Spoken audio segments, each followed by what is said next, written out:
Conflicto en el campus. Una generación que no aprendió a rendirse.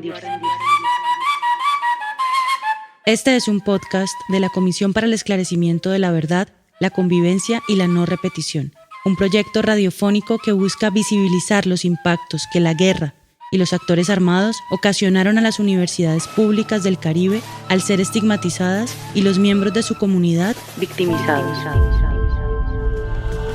También busca mostrar la complejidad y las afectaciones producidas por los actores armados que convirtieron un espacio de deliberación y democracia como la universidad pública en un escenario de persecución, violencia y autoritarismo. En un esfuerzo por reconocer la dignidad de las víctimas y el profundo coste social que conllevó su pérdida para el libre ejercicio de la organización, la expresión de opiniones y de la movilización social en la región.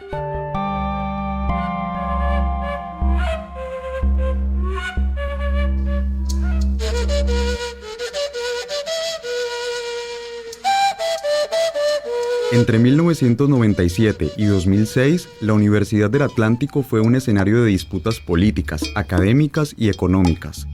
El discurso alrededor de la lucha contra insurgente fue el pretexto para que las Autodefensas Unidas de Colombia, AUC, incursionaran en el alma mater, con el fin de acallar las voces disidentes y asesinar sistemáticamente a estudiantes y profesores, en su mayoría de izquierda, que velaban por la preservación del presupuesto de la universidad a través de veedurías y denuncias de los actos de corrupción que se daban en el interior de la institución.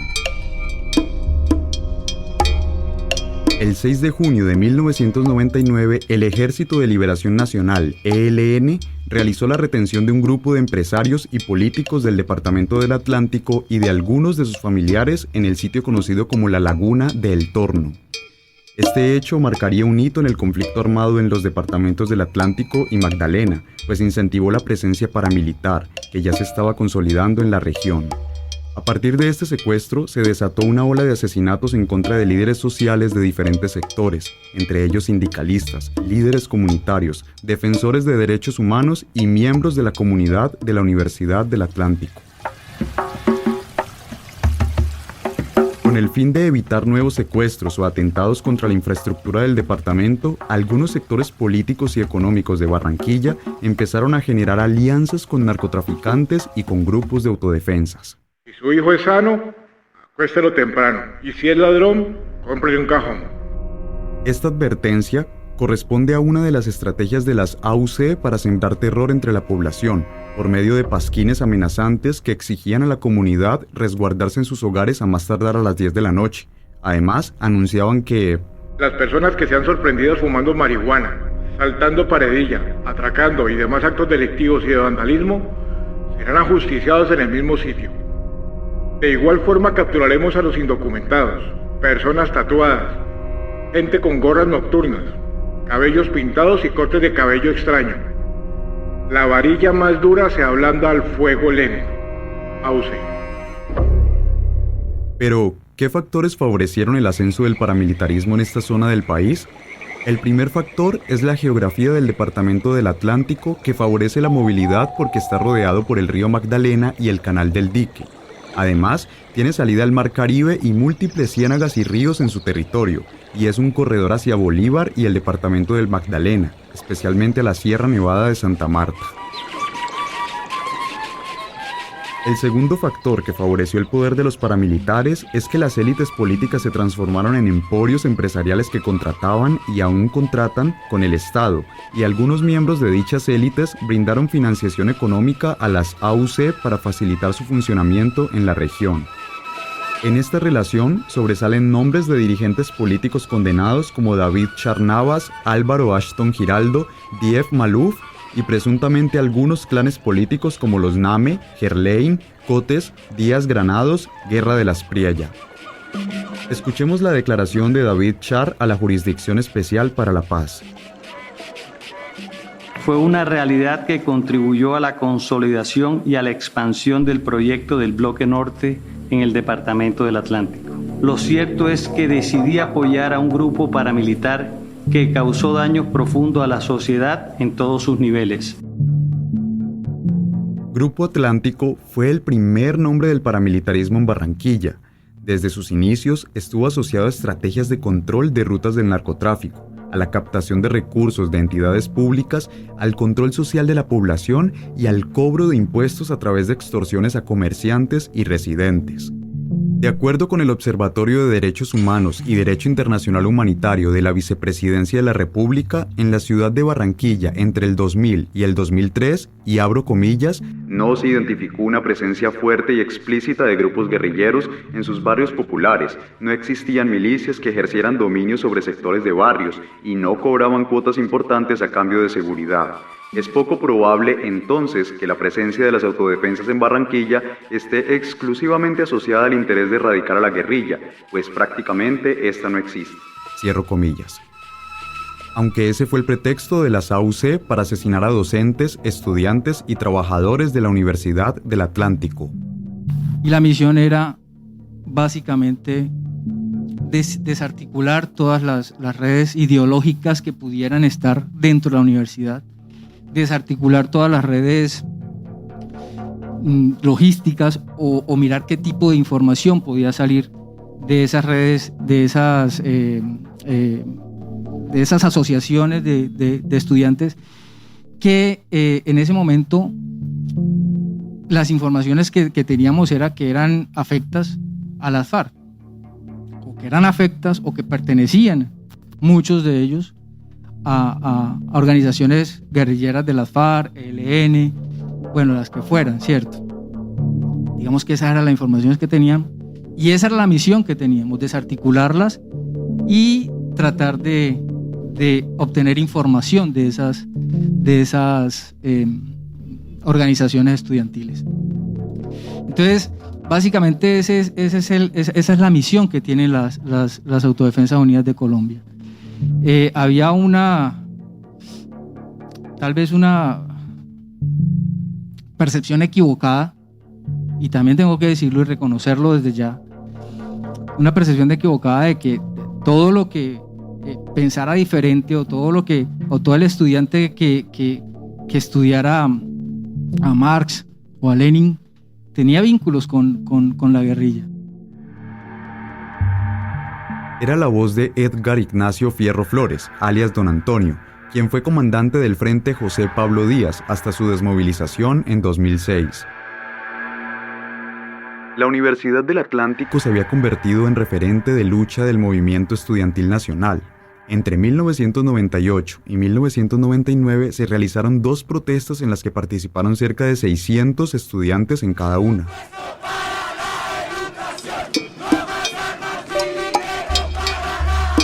Esto le dio visibilidad al movimiento estudiantil del Atlántico, cuyas luchas eran lideradas por organizaciones como Alma Mater, América, Juventudes Comunistas JUCO, la Asociación Colombiana de Estudiantes Universitarios ACU y otras organizaciones con menos incidencia tales como Opción Juvenil, Sociedad, Única y Eucare.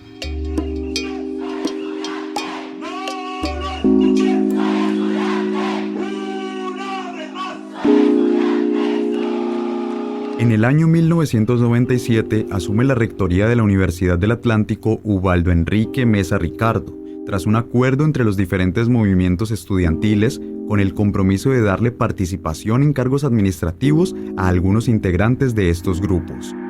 Pero en el año 2000, los malos manejos administrativos de Mesa Ricardo generaron voces de protesta dentro de los movimientos estudiantiles que lo habían apoyado. Los líderes de estos sectores de izquierda que hicieron denuncias públicas, a la postre fueron asesinados, desaparecidos o debieron exiliarse. Empezaron a crear una política de liquidación del movimiento estudiantil y también una manera de asfixiar la universidad pública. Y para esto necesitaban primero que todo eliminar la protesta como un mecanismo que demostrara la crisis de esta misma.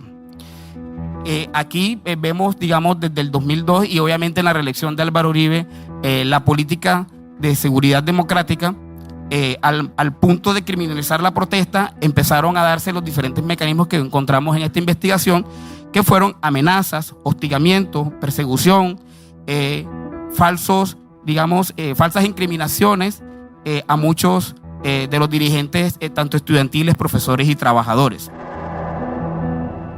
Hoy se nos desangra el alma, envueltos en el lacerante dolor que penetra, cual traidora daga, nuestros corazones por el cobarde y vil asesinato de que fuera víctima nuestro amigo, maestro y el luchador más noble que ha acuñado la Universidad del Atlántico.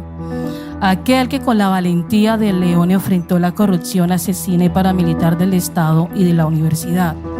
Aquel que desafió este sistema injusto y clasista con la esperanza de que la semilla cayera en suelo fértil. El mismo que con la ternura hacía que se nos inflara la llama de la esperanza, que con sus palabras nos hacía continuar la lucha.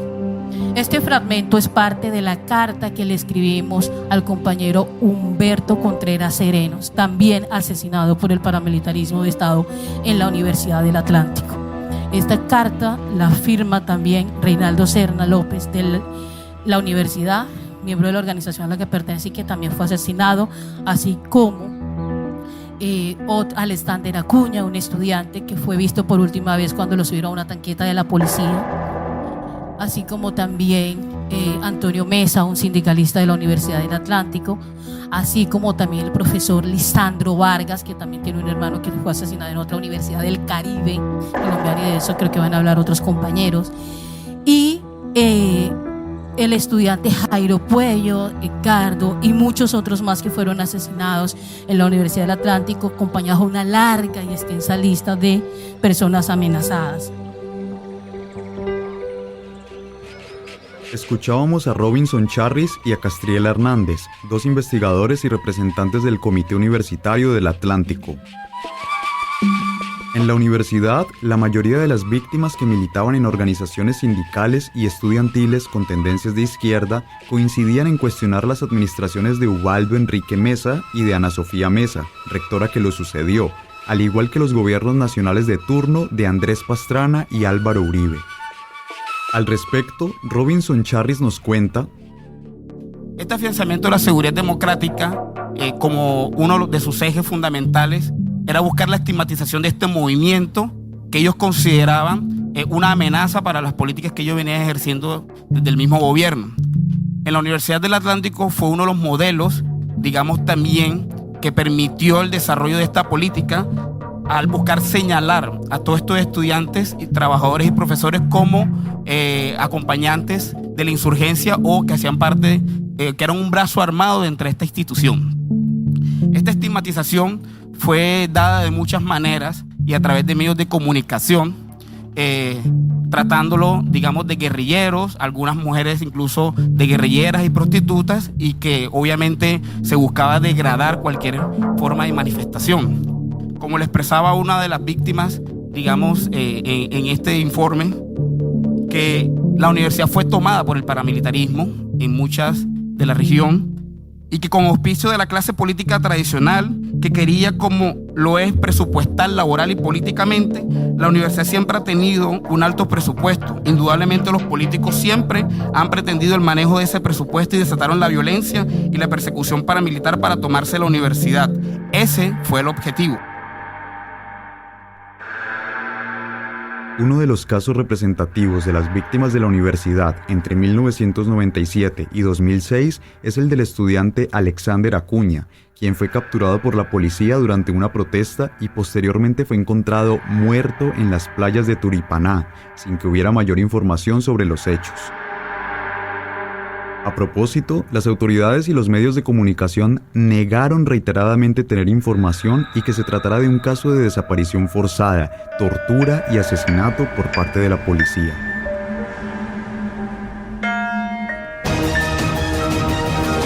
Mucha atención que en la Universidad del Atlántico entre 1997 y 2006 se registraron cerca de 15 asesinatos, incluyendo las víctimas de los dos atentados con explosivos de 2000 y 2006.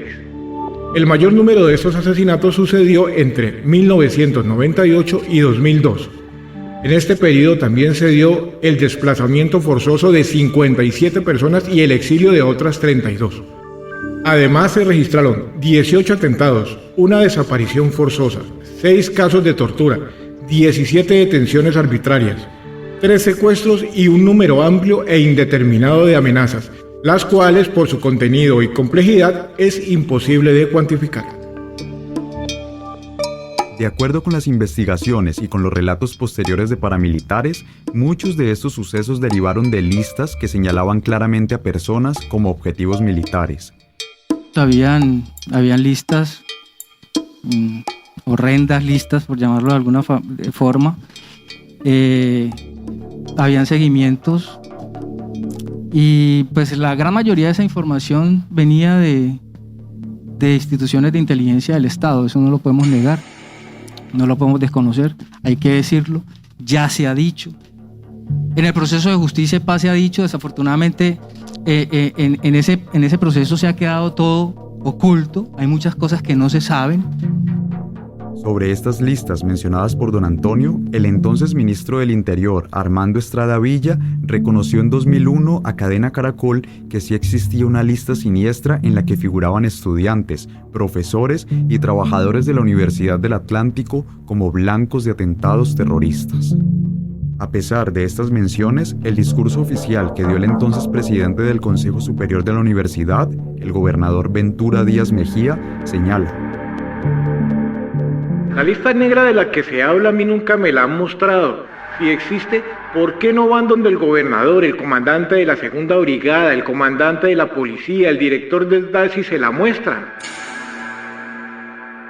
A pesar del discurso oficial de los directivos de la universidad, el relato de Edgar Ignacio Fierro Flores, alias Don Antonio, confirma que en los múltiples atentados, asesinatos y desapariciones ocurridas en la universidad participaron organismos de seguridad del Estado. Este es el caso del docente jubilado Jorge Freiter Romero, quien fue asesinado con participación de agentes del Gaula de la Policía.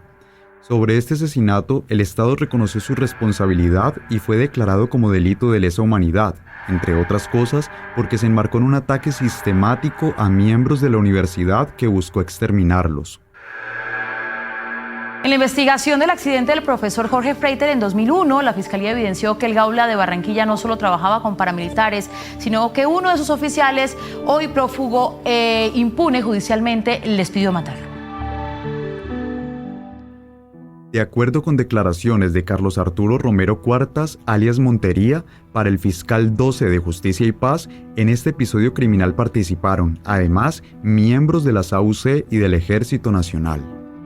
Los familiares del profesor Freiter piden que se conozcan los responsables intelectuales que dieron la orden del crimen. Queremos saber cuál es el político, el sector político que tenía poder en la Universidad del Atlántico, pero también queremos saber cuáles funcionarios de la Universidad del Atlántico tenían relación directa con la organización paramilitar del bloque norte de las autodefensas. El asesinato del sindicalista no fue el único caso de la Universidad del Atlántico. En la Universidad del Atlántico cometieron varios crímenes. Todo esto porque ellos se opusieron a prácticas de corrupción que se estaban viviendo en la Universidad del Atlántico. Las AUC afectaban la universidad no solo con ayuda de los organismos del Estado, sino también infiltrando personas de su organización directamente en estamentos universitarios. Este es el caso de Carlos Palma Gutiérrez, quien era miembro de Sintra Unicol y además hacía parte de la nómina paramilitar, cumpliendo funciones de inteligencia como informante y señalador de los miembros de la comunidad estudiantil que debían ser asesinados. Carlos Palma murió exiliado en Suiza, días antes de hablarle a las autoridades judiciales sobre los hechos de violencia en la Universidad del Atlántico. Otro patrón de violencia identificado es el hecho de que, después de cada crimen de algún miembro de la comunidad universitaria, se imponía un discurso mediático y de los organismos de seguridad del Estado que desvinculaba las causas de los homicidios de las dinámicas universitarias. Para el Estado, nosotros siempre hemos sido su enemigo. Y si queremos liderar precisamente procesos de reconciliación, hay que empezar porque el Estado públicamente, en cabeza de quien lidera el Estado, le pida perdón a todas las víctimas de la guerra en este país. Por allí hay que empezar, que el Estado reconozca su responsabilidad, porque esa es una manera de llegar a procesos precisamente de sanación y de reconciliación. Que la sociedad sepa que los que murieron, los que perdieron la vida, los que se tuvieron que desplazar, exiliar, eran personas luchadoras, líderes estudiantiles, profesorales, trabajadores, líderes sociales. y no lo que a nivel de los medios han reproducido. Entonces, otra de las recomendaciones es precisamente que los medios también asuman su responsabilidad social y pidan perdón a todas aquellas víctimas a quienes también revictimizaron haciendo esos señalamientos injuriosos. Es importante señalar que la permanente estigmatización frente a los procesos de movilización y protesta estudiantil propició y fortaleció un imaginario social en el que los estudiantes fueron asociados a grupos guerrilleros.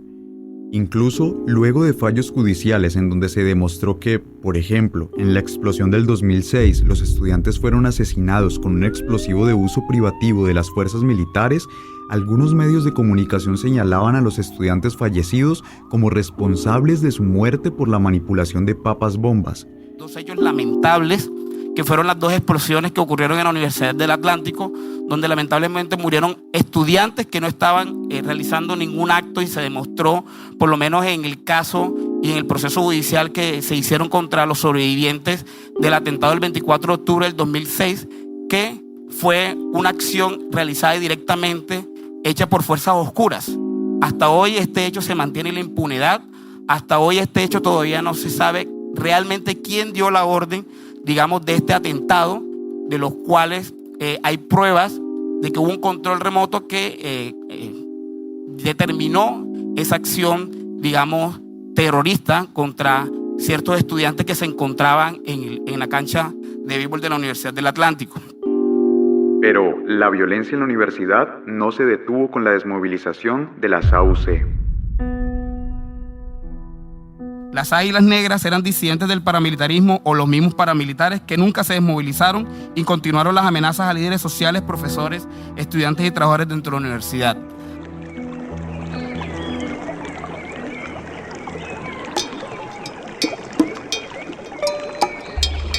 Como sociedad civil, integrantes de la comunidad universitaria, las víctimas y sus familiares, todos tenemos derecho a conocer quiénes se beneficiaron con la penetración del paramilitarismo en la universidad, qué sectores políticos, administrativos y de la fuerza pública fueron cómplices y responsables de estos actos. Es necesario que se abran las investigaciones porque dentro de la universidad muchas personas dieron la vida por denunciar corrupción, sin que hasta ahora se hayan esclarecido estos crímenes. ¿Por qué algunos funcionarios de la universidad fueron señalados en las audiencias de justicia y paz y estas acusaciones no llevaron a la apertura de procesos penales? Es ingenuo pensar que los asesinatos de las personas que buscaron defender los intereses de la universidad no tenían ninguna relación con su actividad de lucha estudiantil. Por eso, este informe espera contribuir a que se revise todo lo que implica el paramilitarismo de Estado que azotó a la universidad y silenció tan vilmente el pensamiento divergente, bajo el estigma de ser guerrilleros. Soñamos un país con espacios universitarios libres donde se permita pensar, discutir los problemas sociales y construir propuestas que gesten cambios profundos en Colombia.